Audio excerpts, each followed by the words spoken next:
If you really want to know the truth, my family thought I was just a sentimental wreck who didn't know the price of anything. They looked at me like I was made of glass that was already cracked. My name is Clara Hamilton. It honestly killed me the way they stared at me across that dinner table, grinning like wolves who'd just cornered a rabbit. My brother thought he was stripping me bare by trading a worthless swamp for a rusted-out car, but he didn't know I was the one holding the knife. Watching their greed turn into panic was the first breath of clean air I'd had in 20 years. It's a hell of a story, really. Like, share, comment, and subscribe to our channel.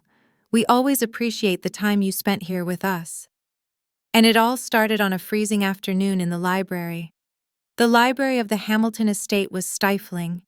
My father Robert insisted on keeping the fireplace roaring, even though the thermostat was set to 72. The room smelled of old leather pine needles and the heavy cloying scent of my brother Lucas's cologne. Outside, the wind whipped the snow against the leaded glass windows, a white noise that underscored the ticking of the grandfather clock in the corner. It was Christmas Eve, 4 in the afternoon. The light was already dying, turning the mahogany walls a deep bruised purple. I sat in the wingback chair, my hands folded in my lap, watching the fire eat a log of birch. The bark curled and blackened before bursting into flame. It was the only honest thing in the room. Lucas stood by the desk, smoothing out a large creases map. He was 29, 2 years older than me, and wore his ambition like a tight suit. He had the Hamilton jaw and the Hamilton cruelty, but none of the patience that had built this house. He looked at me, his eyes bright with a suppressed energy. He was trying to look generous. It was a bad performance. He tapped the map with a manicured finger. The paper rustled dry and brittle. "It's a favor, Clara," Lucas said, his voice smooth. "Honestly, I'm doing this because I know how much you care about the past, about grandfather's dusty old relics." My mother Eleanor sat on the sofa nursing a glass of sherry. She didn't look up from her phone. "Listen to your brother Clara. He's been working on the estate portfolio all week. You've just been waiting." "I haven't just been waiting," I said. My voice was quiet. I kept it flat, unthreatening. I needed them to see me as they always had, soft, sentimental, the daughter who didn't understand the hard edges of the world. "I've been thinking about the car, the Mercedes." Lucas laughed. It was a short, sharp bark. "The 280 SL. Clara, it's a barn find without the find. It's been sitting under a tarp in the carriage house since 1998. The tires are rotted. The engine is probably seized. It's a decorative paperweight." "It was grandfather's favorite," I said. I let my gaze drift to the window, playing the part of the nostalgic fool. "We used to sit in it when I was little. He taught me the names of the gauges." "Sentiment doesn't pay taxes," my father grunted from his spot by the fire. He swirled the ice in his whiskey. "Lucas is offering you a clean slate. The West Creek acreage is a burden. 50 acres of mud, mosquitoes, and liability. We pay property tax on a swamp, Clara. It's bad business." "It's land," I said, feigning hesitation. "They aren't making any more of it." Lucas walked around the desk and leaned against the edge, crossing his arms. He looked down at me. "It's Class 1 wetland adjacent, Clara. You can't farm it. You can't drain it without a permit from God himself. It's useless. But I'm willing to take it off your hands, consolidate the estate holdings, so it's easier for Dad. And in exchange, I give you the car. The title, the keys, the whole rust bucket. You can restore it. It's a project. You like projects." He pushed 2 documents across the polished wood of the desk. One was the deed transfer for the West Creek acreage. The other was the vehicle title for the 1969 Mercedes-Benz 280 SL. I looked at the papers. The deed was thick, creamy legal stock. The title was smaller, pink, and faded. They represented the sum total of my inheritance negotiation. The rest of the estate, the house, the stocks, the commercial holdings had already been earmarked for Lucas. This was the scraps, the swamp or the car. And now he wanted to swap his half of the car for my half of the swamp. He wanted it all. "Why do you want the swamp, Lucas?" I asked. "If it's just a tax burden." He didn't blink. Zoning speculation. Maybe in 20 years, the county expands the drainage access. Maybe I can sell it to a conservation trust for a tax write-off. It's a long game. You don't have the stomach for long games, Clara. You want the shiny toy. He's trying to help you, Mother said, finally looking up. Her eyes were cold, assessing. Don't be difficult on Christmas Eve. We have dinner in 3 hours. Just sign the papers so we can stop talking about mud. I stood up and walked to the desk. I could feel the heat radiating from the fireplace on my back. I looked at the map of the West Creek land. It was a jagged parcel shaped like a broken tooth bordering the river. I knew every inch of it. I knew things about it that Lucas, who spent his life in boardrooms and country clubs, would never know. But I couldn't let him see that. I had to be the little sister. I don't have the money to fix the Mercedes, I said, biting my lip. I'll throw in $5,000, Lucas said quickly. Too quickly. For the tow truck and a mechanic to look at it. Call it a Christmas bonus. 10, I said. Lucas rolled his eyes, but he smiled. He thought he had me. He thought I was haggling for pocket change while he stole the land. Fine, 10,000. I'll write the check now. My father huffed. That's generous, Lucas. More than she deserves for being difficult. I just want everyone happy, Lucas said, pulling a fountain pen from his pocket. He uncapped it. The nib was gold. He wrote the check with a flourish and slid it across the desk. There, 10 grand and the car, for the swamp. I looked at the check. Then I looked at the car title. The VIN number was typed in jagged black ink. I ran my thumb over the paper. It felt gritty. You really think the car is worthless? I asked. I think it's a beautiful piece of junk, Lucas said. Just like you like. I picked up the pen. It was heavy, warm from his hand. I hesitated, letting the nib hover over the signature line of the land deed. The room went silent. Even the fire seemed to quiet down. They were all watching the pen. They were hungry for it. They wanted me to sign away my claim to the land so they could proceed with whatever scheme they had cooked up. I could feel their greed. It was a physical pressure in the room heavier than the heat. Okay, I said softly. I'll do it. I signed my name. Clara Elizabeth Hamilton. The ink was black and wet. I watched it soak into the fiber of the paper. I pushed the deed toward Lucas. He snatched it up, blowing on the ink, his eyes dancing. He didn't even try to hide his relief. He signed the vehicle title over to me immediately, pressing hard, as if afraid I would change my mind. He handed me the pink slip and a set of old tarnished brass keys. Done, he said. The swamp is mine. The car is yours. That's business, Clara, Father said, finally taking a sip of his drink. Your brother sees value where you don't. He's smarter than you in these things. You'll understand one day. I suppose I will, I said. I took the title and the keys. I put them in my pocket. The metal keys were cold against my thigh. Now, Mother said, clapping her hands once. Go change. The dinner guests will be arriving soon. And do something with your hair. You look like you've been walking in the wind. I have, I said. I walked to the door. I paused and looked back. Lucas was already on his phone texting someone, the deed clutched in his hand like a weapon. Father was staring into the fire. Mother was pouring another sherry. They looked like a tableau in a museum, frozen in their arrogance. They thought they had stripped me clean.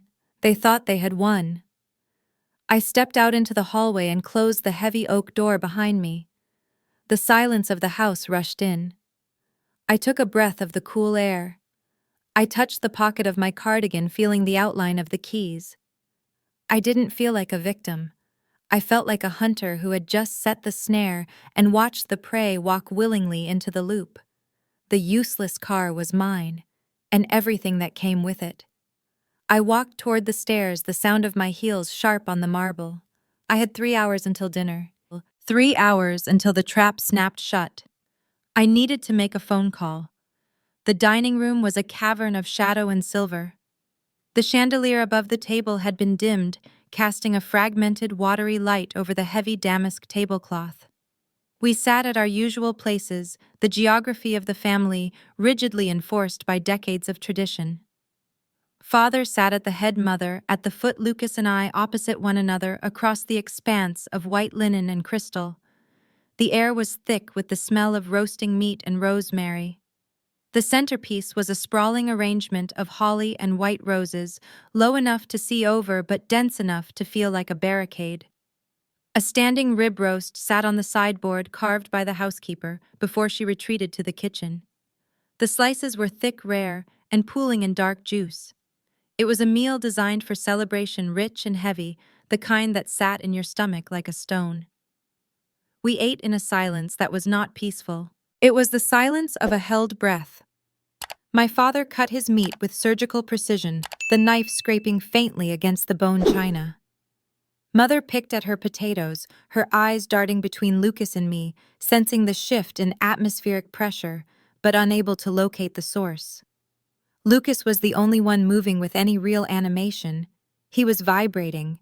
He poured himself a second glass of the heavy Bordeaux, filling it too high, the wine sloshing dangerously close to the rim. "Excellent vintage, Robert," Lucas said, addressing father by his first name, a affectation he adopted whenever he felt he was an equal partner in the room. "The '05, good structure." "It breathes well," father said, not looking up. "Don't rush it." "I feel like rushing tonight," Lucas said. He set the bottle down with a thud that made the crystal stems tremble. He looked at me, a wolfish grin splitting his face. The candlelight caught the sheen of grease on his chin.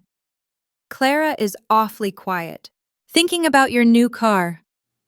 I looked up from my plate. I had barely touched the beef. "I am. It's a lot of responsibility." "Responsibility," Lucas laughed. It was a wet, dismissive sound. "That's one word for it. Another word is anchor. You're going to be sinking money into that wreck for the next 10 years just to get it to turn over." "I like the history of it," I said. "Grandfather drove it to the coast the day he retired." "History is for museums, Clara. The world runs on capital." Lucas reached into his jacket pocket. He had been waiting for this moment since we sat down. He pulled out a folded letter distinct from the legal papers we had handled in the library. He smoothed it out on the table next to his wine glass, pushing aside the salt cellar. "Speaking of capital," he announced, his voice rising, commanding the room, "I think it's time we discuss the future of the West Creek acreage, since I am now the sole owner." Mother looked up, her fork paused halfway to her mouth. "Lucas, not at the table. Especially at the table, Mother. This is a celebration." He tapped the paper. "This is a letter of intent. I received it 3 days ago. I didn't want to say anything until I had the deed in hand. Didn't want to jinx the negotiation."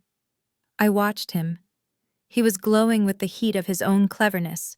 "Negotiation with who?" I asked. "The Vanguard Development Group," Lucas said. He said the name like it was a holy invocation. "They specialize in high-end lifestyle centers. Outlets but luxury. Cobblestone walkways, fountains, premium brands. They've been scouting the county for 6 months. They need a location with river access for the aesthetic." He paused for effect, looking at father. Father had stopped eating. He was listening now. "They want the swamp?" father asked.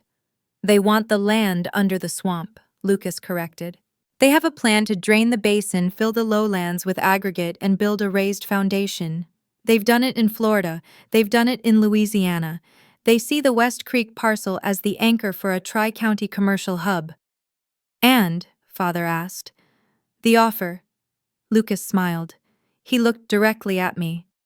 $750,000, cash purchase, with a 3% back end on the gross lease revenue for the first 5 years. The number hung in the air. 750,000.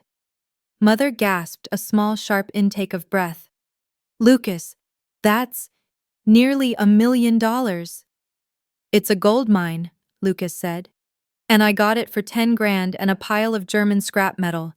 He leaned back in his chair, swirling his wine, watching my face for the collapse. He wanted tears. He wanted outrage. He wanted me to stand up and scream that it wasn't fair, that he had cheated me, that he had known all along. He had orchestrated this entire evening for this specific payoff the moment he could prove definitively that he was the victor and I was the fool. "I just swindled you, Clara," he said, his voice dropping to a mock whisper. "I mean, technically it was a fair trade. You signed. But let's be honest. I fleeced you. That swamp is going to pay for my apartment in the city, my portfolio, and my next 3 cars. And you got a hobby." I looked at the letter on the table. It was on heavy bond paper, the logo embossed in gold. It looked very official. It looked like the future.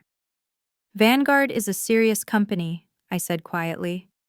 "Dead serious," Lucas said. "They don't write letters like that unless they've done their homework. They know the zoning board is pliable. They know the soil is workable. It's a done deal, Clara. The ink is dry on our transfer. The land is mine. The check is in your pocket. No takebacks." Father wiped his mouth with his napkin and set it on the table. He looked at Lucas with a rare expression of approval. It was a cold warmth like winter sun. "That is exceptional work, Lucas," Father said. He turned his gaze to me. His eyes were hard, devoid of sympathy.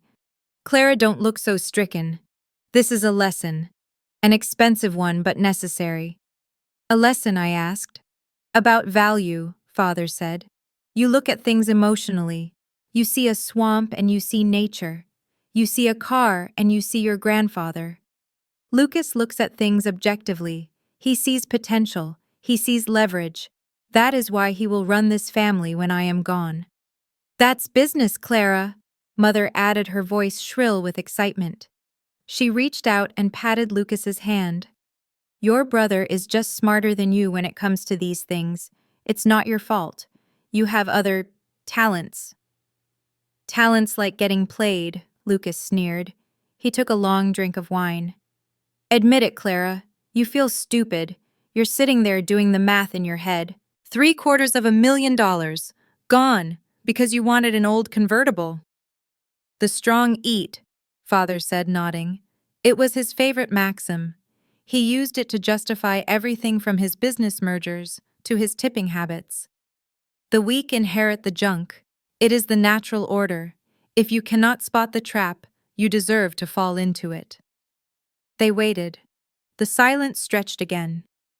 They were a tribunal of 3 united in their disdain for my perceived failure. They expected me to break.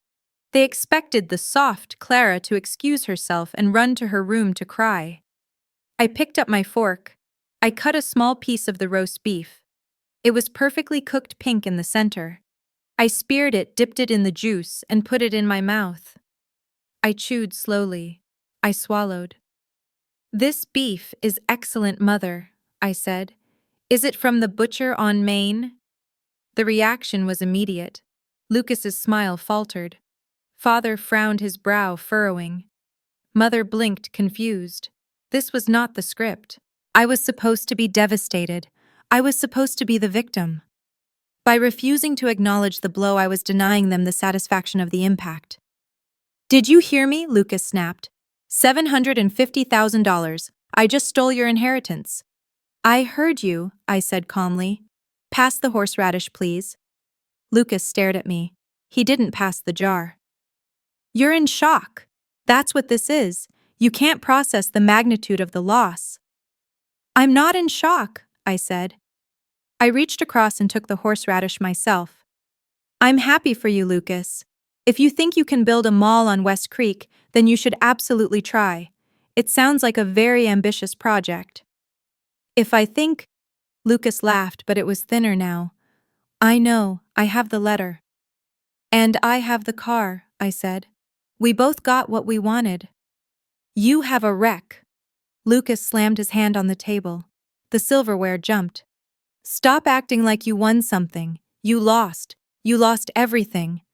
"I don't think so," I said. I took a sip of water. "Actually, I made some arrangements for the car tonight, since it's mine now." "What arrangements?" Mother asked, her voice tight. "Clara, don't be dramatic." "I called a towing company," I said. "They're coming to pick it up tonight. I want it moved to a secure garage before the snow gets worse. And I invited a friend over. to verify the VIN and the paperwork, just to be sure everything is legal. You know how specific the DMV can be about vintage titles. A friend, Lucas scoffed. Who, one of your art school dropouts going to paint a flower on the hood? A specialist, I said. An archivist. He specializes in Hamilton family history and legal documentation. You're wasting money, Father said, disgusted. Towing it in a snowstorm, paying a specialist. You're throwing good money after bad. You should sell the scrap for parts and put the cash in a mutual fund. Try to salvage some dignity. I want to know what I have, I said. That's just good business, isn't it, due diligence, like Lucas and his developer. My developer is a professional, Lucas said. Your specialist is probably a con artist. But go ahead. Waste the 10 grand I just gave you. It's amusing. I'm glad you're amused, I said. It's Christmas. We should be happy. I continued to eat.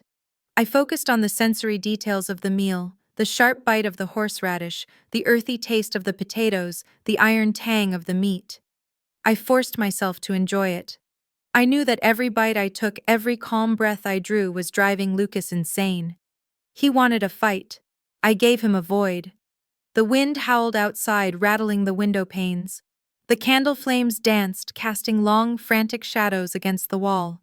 The tension in the room was brittle, ready to snap. Lucas poured a third glass of wine, his hand shaking slightly with adrenaline and irritation. You're an idiot, Clara, he muttered into his glass. A stubborn, sentimental idiot. Perhaps, I said. Then the doorbell rang. It was a deep, resonant chime that echoed through the large house. It cut through the tension like a knife. Lucas's head snapped up. He checked his watch. That must be them. I told Thorne to come by if he was in the area. He wanted to bring the soil samples to show Father. Actual proof, Clara, not just talk. He stood up, wiping his mouth. He adjusted his jacket buttons, straining. He looked at me with renewed triumph. Prepare yourself, Clara. You're about to meet the man who's going to turn your mud into my fortune. I can't wait, I said. I stayed seated as Lucas strode to the foyer, his footsteps heavy and purposeful. Father watched him go, pride radiating from him. Mother took a nervous sip of her sherry. I sat still, listening to the sound of the heavy front door opening, the gust of wind entering the hall, and the murmur of voices. I knew who was at the door. I knew that Lucas was expecting a victory lap. I took one last bite of the roast beef, savoring the richness, and waited for the world to turn upside down. Lucas returned to the dining room like a conquering general leading a parade, but the men trailing him didn't look like soldiers.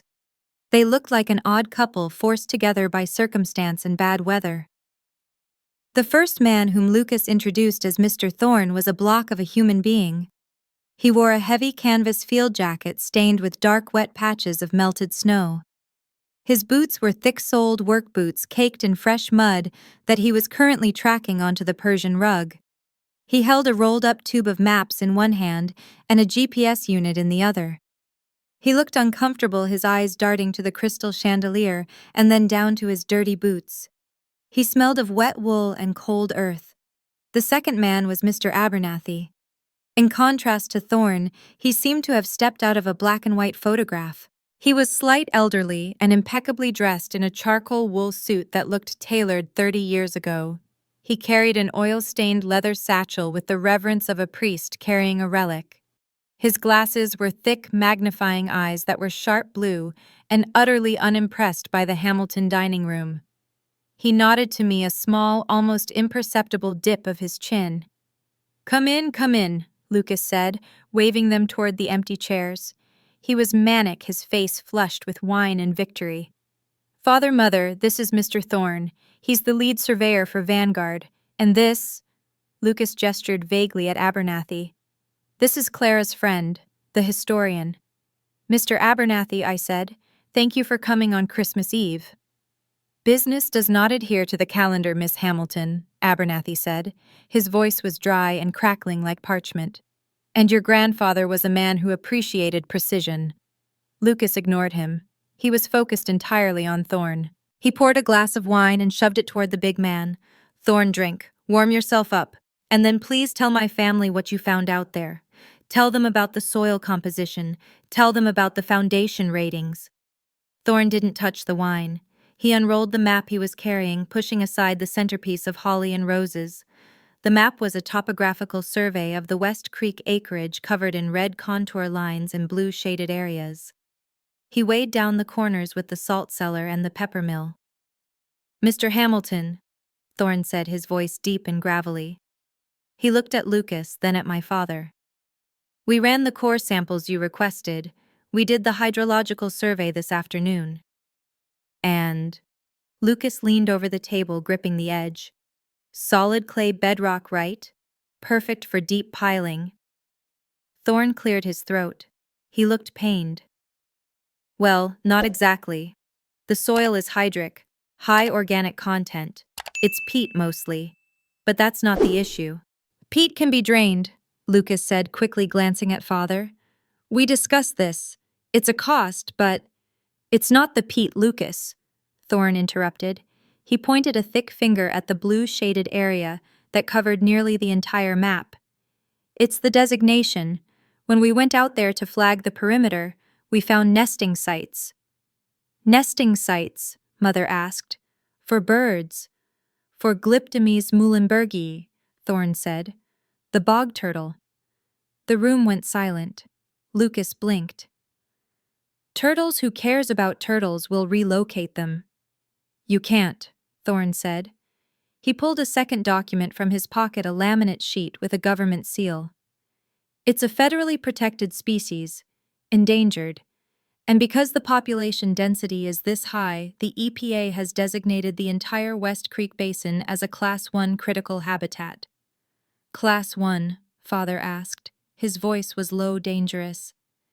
"It means you can't build," Thorn said flatly. "You can't drain, you can't fill. You can't even drive a truck onto it without a permit, and you won't get one. It's a wetland sanctuary now. Effectively, it's a nature preserve." Lucas's face went pale. The flush of wine drained away, leaving him looking sickly and gray. "But the letter of intent. Vanguard offered $750,000. "Contingent on the survey," Thorn said. "Vanguard won't touch this. The liability insurance alone would be astronomical.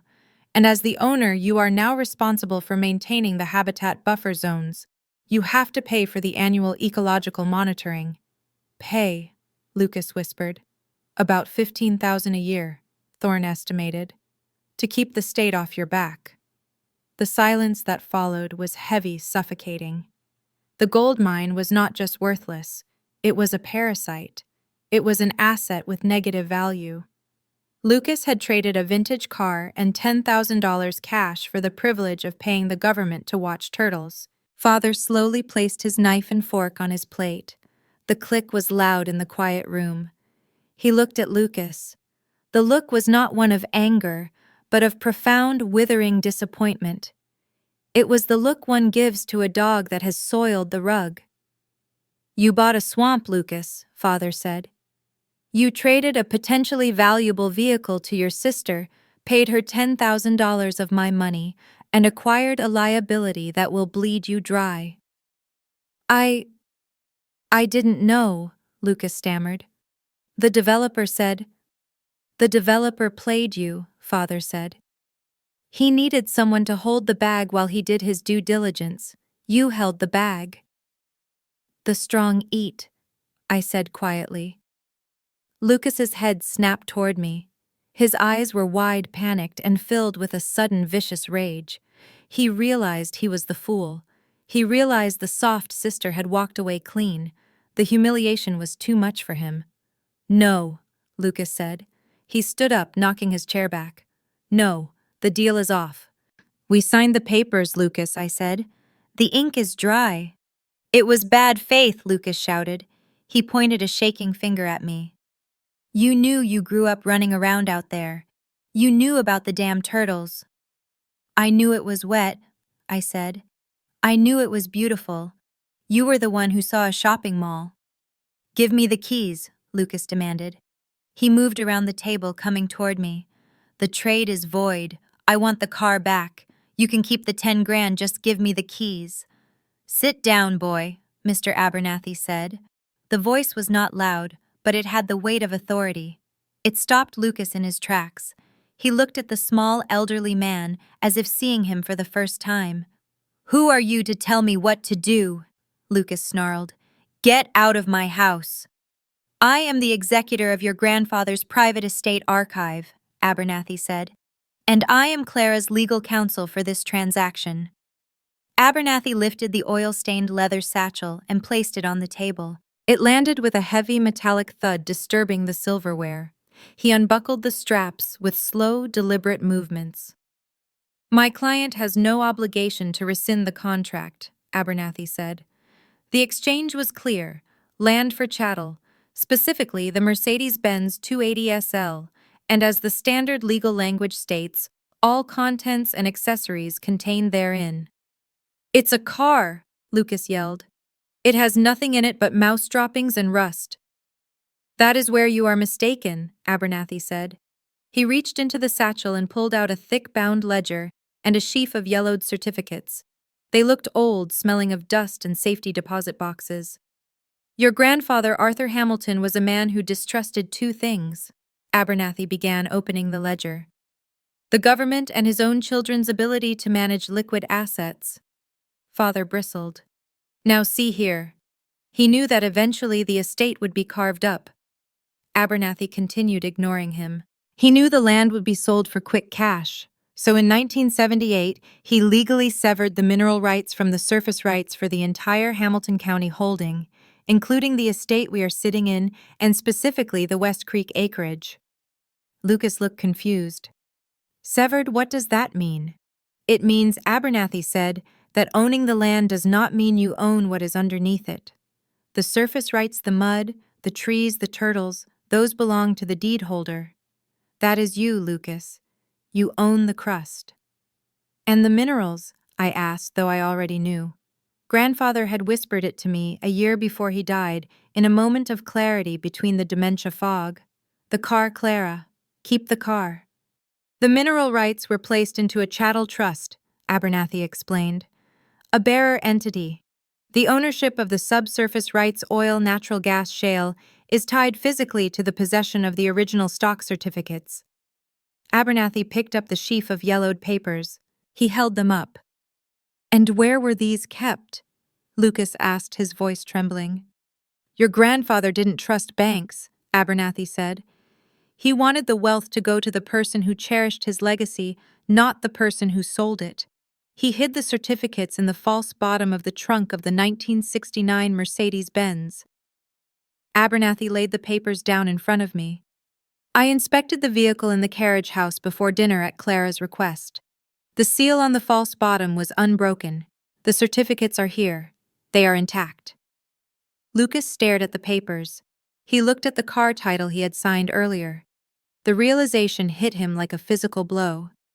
So, Lucas whispered, by signing over the car? You signed over the trust, Abernathy confirmed. You transferred the physical vessel containing the bearer bonds. Clara now owns the mineral rights to the entire county estate. What is that worth? Father asked. His voice was hoarse. The greed was back, cutting through his disappointment. Abernathy pulled a final document from the satchel. It was a geological survey, much more detailed than Thorne's. I took the liberty of cross-referencing the survey data with current energy prices, Abernathy said. The West Creek Basin sits on top of the Marcellus Shale Formation. It is one of the richest natural gas deposits in the state. And because the surface is a protected wetland, no one can drill on it. But with the mineral rights, Clara can lease the horizontal drilling rights to energy companies who drill from adjacent properties. They extract the gas from underneath without ever touching a blade of grass. The numbers, Abernathy, Father demanded. The current lease offers for this acreage are substantial, Abernathy said, adjusting his glasses. The signing bonus is roughly $2 million. The monthly royalties based on current extraction rates are estimated at $30,000 a month for the next 20 years. The room spun. I could feel the shift in gravity. The useless swamp was a shield that protected the treasure underneath. The useless car was the key that unlocked it. Lucas sank back into his chair. He looked at the map of the swamp, his swamp. The swamp he couldn't build on. The swamp he had to pay to maintain. And underneath his feet, millions of dollars of gas were waiting to be siphoned off the checks made out to me. $30,000 a month, Lucas murmured. He looked at me, his eyes wet and red. Clara, you can't do this. That's my deal. I found the land. You found the mud, Lucas, I said. I reached out and touched the yellow certificates. They felt warm. You wanted the surface. You wanted the appearance of wealth. Grandfather left the substance for someone else. It's a mistake, Lucas said, his voice rising to a shriek. It's a trick, Dad. Tell her it's family property. Father looked at Lucas, then at the certificates, then at me. He was calculating. He was always calculating. Clara, Father said, his voice taking on a new, sickeningly sweet tone. Let's not be hasty. This is a complex legal matter. We should discuss this as a family. We can pool the assets. Lucas made a mistake, but we can fix it. There is nothing to fix, Abernathy said, closing the satchel. The transfer is recorded. I filed the digital update with the county clerk at 4:05 p.m. immediately after Clara texted me that the papers were signed. The car and its contents are legally hers. Lucas looked at the car keys sitting on the table next to my plate. The brass glinted in the candlelight. He reached for them, a desperate, jerky motion. I was faster. I covered the keys with my hand. The metal was hard against my palm. Don't, I said. Lucas froze. He looked at my hand, then at my face. He saw something there he hadn't seen before. He didn't see his little sister. He didn't see the soft, sentimental girl who cried over old photos. He saw the person who had just taken everything he thought he deserved. You tricked me, he whispered. I just let you be yourself, Lucas, I said. You did the rest. Mr. Thorne cleared his throat.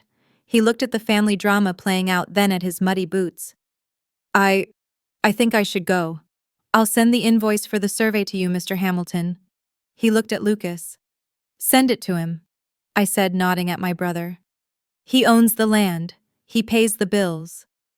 Thorne nodded, grabbed his maps, and retreated toward the door, eager to escape the suffocating air of the room. Abernathy remained standing like a sentinel beside my chair. The climax had passed, the blow had been struck, and the silence that followed was the silence of a structure that had been completely, utterly demolished. The front door clicked shut behind Mr. Thorne, sealing the dining room back into its hermetic silence. The sound was final, like the closing of a coffin lid. The air in the room was heavy with the scent of cooling beef and the sharp, acidic tang of spilled wine. Lucas stared at the place where the surveyor had stood, his eyes unfocused, his mouth slightly open. He looked less like a businessman and more like a child who had been told Santa Claus had died in a car wreck. Mr. Abernathy stood by my chair, his hands folded over the clasp of his satchel. He was a statue of patience. He didn't gloat. He simply existed as the bearer of the new reality. I don't understand, Mother said, her voice trembling. She looked from Lucas to me, trying to reassemble the world she knew.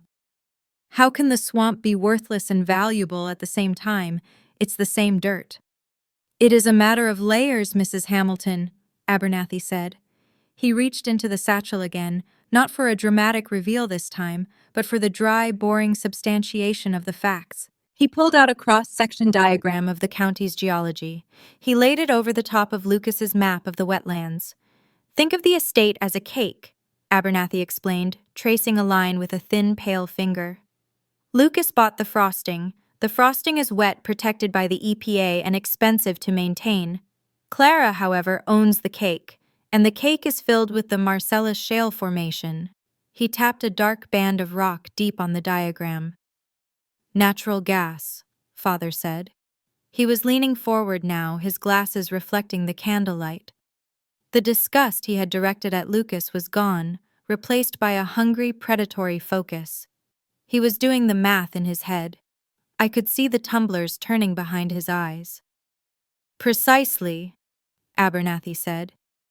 The extraction technology has matured significantly in the last decade. Horizontal drilling allows energy companies to set up a rig 2 miles away, bore down and turn sideways to siphon the gas from beneath the West Creek Basin. They don't need to touch the turtles. They don't need to drain the swamp. They just need the signature of the mineral rights holder. And that holder is Clara, I said. That holder is you, Abernathy confirmed. I have taken the liberty of drafting a preliminary lease agreement with Chesapeake Energy. They are eager to proceed. The signing bonus is standardized for a parcel of this size, $2.1 million payable upon execution. $2 million? Lucas choked out. He gripped the edge of the table until his knuckles turned white. $2 million. And the royalties? Abernathy continued, relentless in his precision. Based on the current flow rates of neighboring wells, the monthly yield is approximately $30,000. It fluctuates with the market, of course. It could be 25, it could be 40, but it is passive. It requires no management, no overhead, and certainly no ecological monitoring fees. I looked at Lucas. It seems my hobby pays better than your portfolio. Lucas made a sound deep in his throat, a guttural growl of pure frustration. He lunged across the table. His hand shot out and grabbed the sheaf of yellowed certificates, the bearer bonds that grandfather had hidden in the car. "Give me those," he screamed. He didn't try to take them back. He tried to destroy them. He grabbed the papers with both hands, intent on ripping the fragile 50-year-old stock into confetti. "Lucas, no!" Mother shrieked. I didn't move. I didn't reach for them. I just watched him. Lucas pulled the paper, straining. But before the fibers could tear, Abernathy spoke. His voice was bored. "That would be unwise, Lucas, and entirely futile." Lucas froze the paper taut in his hands. He looked at the old lawyer, sweat beading on his forehead. "These are the originals," Lucas panted. "If I rip them, there's no proof. If there's no proof, the trust dissolves. It goes back to the estate." "That might have been true in 1978, Abernathy said. "But we live in the digital age. Did you not hear me earlier? I scanned and notarized every single certificate in that trunk before dinner. I uploaded the ownership transfer to the state's mineral registry and filed the updated deed with the county clerk electronically at 4:05 p.m. Abernathy tapped the side of his head. "It is in the cloud, as they say. Destroy the paper if you wish. It will only add a charge of destruction of private property to your current list of problems. But it will not change the ownership. Clara is the recorded owner. The government knows it. The gas company knows it. The IRS knows it." Lucas's hands went slack. The papers fluttered from his grip and landed softly on the butter plate. He stared at them, defeated by a bureaucracy he couldn't bully. He slumped back into his chair, covering his face with his hands. He began to weep, not soft, tragic crying, but the ugly, gasping sobs of a spoiled child who has broken his favorite toy. "I'm ruined," he sobbed. "I leveraged my liquidity for the down payment on the condo. I needed the mall deal to cover the margin call. Now I have a swamp that costs $15,000 a year. I can't pay that. I'll go bankrupt." "That is a distinct possibility," Father said. Father stood up. He walked around the table. He didn't go to Lucas. He didn't put a hand on his son's shoulder to comfort him. He walked past Lucas as if he were a piece of furniture that had ceased to be useful. He came to where I was sitting. He stood behind my chair. I felt his hand rest on my shoulder. It was heavy and warm. It was the touch he reserved for business partners and winning racehorses. "Clara," Father said, his voice rich and baritone, vibrating with false warmth. "Let's take a breath. Let's look at the big picture." I sat very still. "I am looking at it, Father." "Lucas made a mistake," Father said. "He was arrogant, he was greedy, and he paid for it. You beat him. I'm proud of you."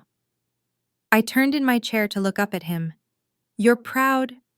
"I am," he said, nodding solemnly. "You showed a killer instinct I didn't think you possessed.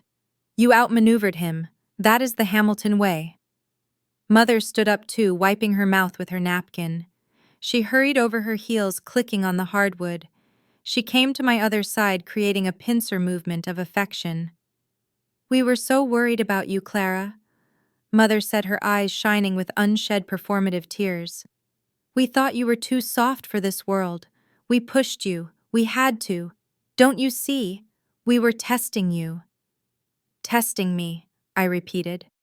Of course, Father said, squeezing my shoulder. We couldn't hand over the keys to the kingdom until we knew you could drive. Tonight was a crucible. And you passed. I looked at Abernathy. He was polishing his glasses with a silk handkerchief, looking studiously away. He knew exactly what this was. So, Mother said, leaning in close. She smelled of sherry and desperation. Now that we know you're ready, we can handle this as a family. We need to restructure. The mineral rights, well, obviously they shouldn't be in your name alone. The tax implications are messy. We should put them into the family trust. The family trust, I said. The one Lucas manages. We'll have oversight, of course, Father said quickly. But we need to pool the resources. We can use the signing bonus to cover Lucas's liability with the wetlands, keep the estate intact, and then reinvest the royalties. We can grow this, Clara. Together. We're a family, and family money stays together. The audacity of it was breathtaking. 10 minutes ago, I was the fool inheriting the junk. 10 minutes ago, the strong eat. Now that I had the meat, they wanted to convince me that we were all sitting at the same table. They were pivoting so fast I could hear their morals snapping like dry twigs. I looked at Lucas. He had stopped crying. He was watching us through his fingers. He was waiting to see if they could salvage him. He looked pathetic, but I knew that if the roles were reversed, if I were the one weeping over a worthless swamp, he would be laughing. He would be planning his shopping mall over my grave. You want me to put the rights in the trust, I said slowly. To pay for Lucas's mistake. To protect the family, Father corrected. To ensure our legacy.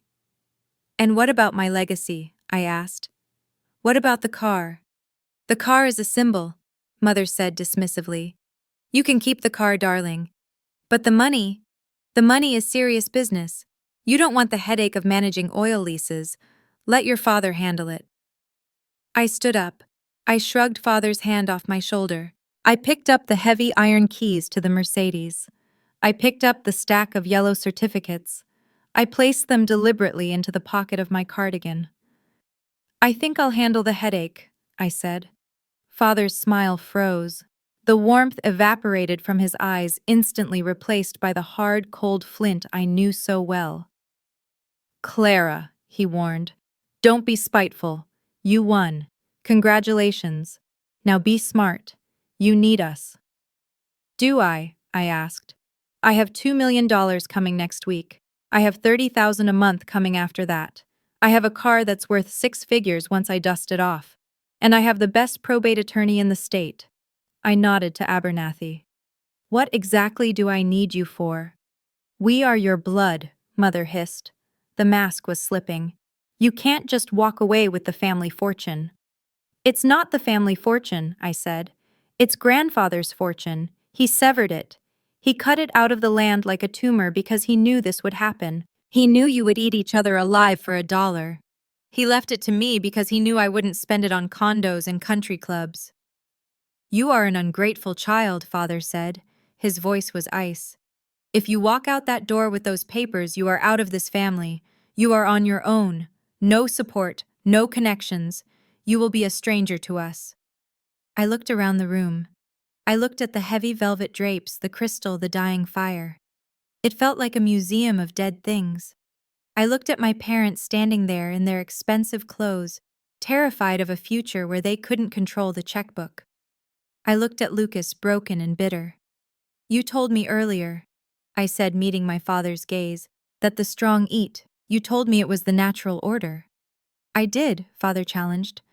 Well, I said, buttoning my coat. I'm eating, and I prefer to dine alone.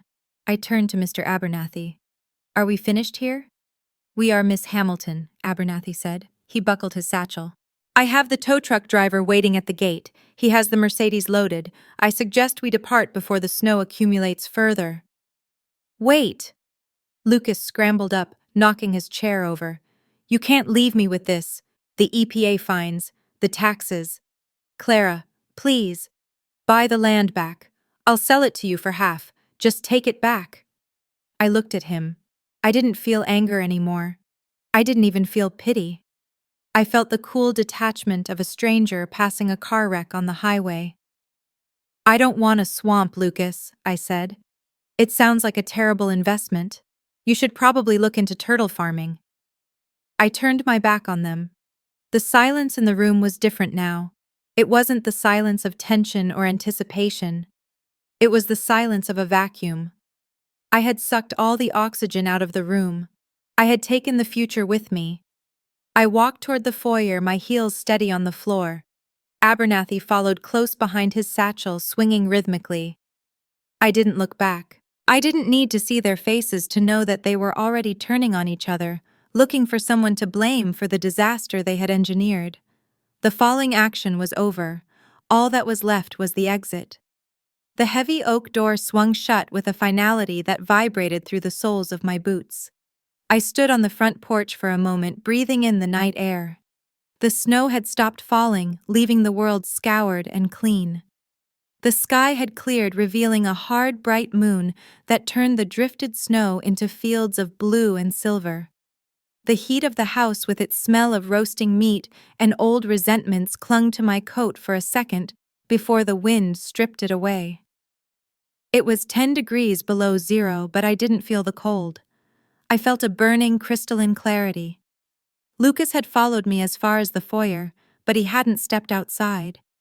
He stood behind the glass of the storm door, a ghost in a crumpled suit.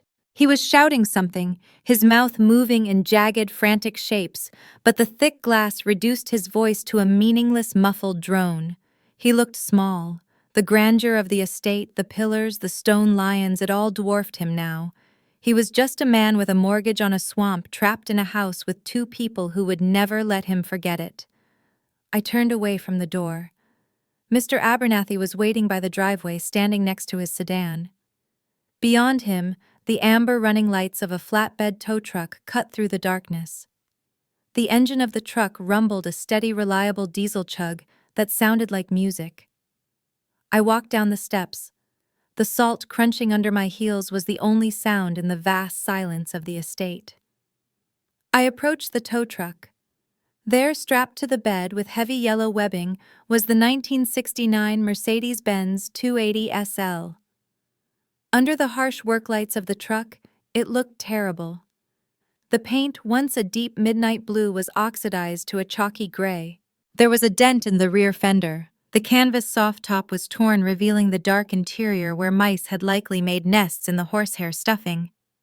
To anyone else, it was a piece of junk, a lawn ornament waiting for the crusher. I reached up and touched the cold metal of the door handle. It was rough with pitting. I traced the line of the fender. Grandfather had loved this car, not because it was expensive, but because it was built to last. He had hidden his legacy inside it because he knew that only someone willing to do the work of restoration would ever find it. Lucas saw the rust. I saw the iron underneath. "She's secure, Miss Hamilton," the tow driver said, leaning out of his cab. He was a big man in a flannel jacket, chewing on a toothpick. "Where to?" "The storage unit on 4th, I said. "Mr. Abernathy has the code." "We'll get her there safe," the driver said. He shifted gears, the air brakes hissing. Mr. Abernathy stepped forward. He extended a gloved hand. "I will ensure the filings are processed first thing Tuesday morning. The funds should hit your new account by Thursday." "Thank you, Mr. Abernathy," I said, shaking his hand. His grip was firm and dry. "For everything." "Your grandfather was a good man," Abernathy said. He looked up at the Mercedes on the truck. "He would have enjoyed tonight. He always appreciated a well-executed plan." "He taught me how to read a map," I said, "and how to check the trunk." Abernathy smiled, a rare, thin expression that crinkled the corners of his eyes. "Drive carefully, Clara. The roads are slick." He got into his car and followed the tow truck as it pulled away. I watched them go, the red taillights fading down the long, tree-lined driveway. My fortune was rolling away into the night, disguised as scrap metal. I walked to my car, a sensible 5-year-old compact SUV that Lucas had always made fun of. I brushed a layer of snow off the windshield with my sleeve. I opened the door and sat in the driver's seat. The interior was cold, but it smelled like me, like coffee and vanilla and freedom. It didn't smell like cigar smoke. It didn't smell like fear. I started the engine. The heater kicked on, blasting warm air against my frozen fingers. I put the car in gear, but before I released the brake, I looked in the rearview mirror. The Hamilton estate loomed behind me, a massive pile of brick and stone against the night sky. The lights were blazing in the dining room windows. I could see into the room clearly, like looking into a lit stage set. They were still there. My father was standing at the head of the table, his arms waving in the air. He was yelling. My mother was slumped in her chair, her face buried in her hands. And Lucas was pacing back and forth, gesturing wildly at the map of the swamp that was still spread out on the table. It was a pantomime of greed and blame. They were trapped in that room together, bound by the bad deal they had convinced themselves was a victory. They would spend the rest of the night, and perhaps the rest of their lives, tearing each other apart, calculating the losses, assigning the fault. The swamp was their problem now. The turtles were their roommates. They had the surface, and they were welcome to it. I watched them for a second longer, a tableau of miserable, wealthy people who had forgotten that the earth beneath them was what mattered. I felt a profound sense of detachment. I wasn't angry. I wasn't sad. I was just done. I looked away from the mirror and shifted my gaze to the windshield. The headlights cut a bright, clean path through the snow. The road ahead was empty and white and open. "Good luck with the turtles, Lucas," I whispered. I took my foot off the brake. The tires crunched on the gravel, gripping the earth. I accelerated the engine, humming a steady note. I drove down the winding lane, past the gatehouse, past the property line, and out onto the main road. The further I got from the house, the lighter I felt, as if gravity were losing its hold on me. I didn't look back again. I drove into the dark, cold night, toward the city, toward the garage, and toward a life that was finally completely my own. The engine's hum fades into the silence of the winter night as the Hamilton legacy finally settles into the rearview mirror. This journey of resilience and reclamation reminds us that true value is rarely found on the surface. If you enjoyed Clara's story of outsmarting the greedy, please subscribe and leave a comment below. We read every single comment of your thoughts. Thank you for listening. This has been a story from Radiance. We'll see you next time.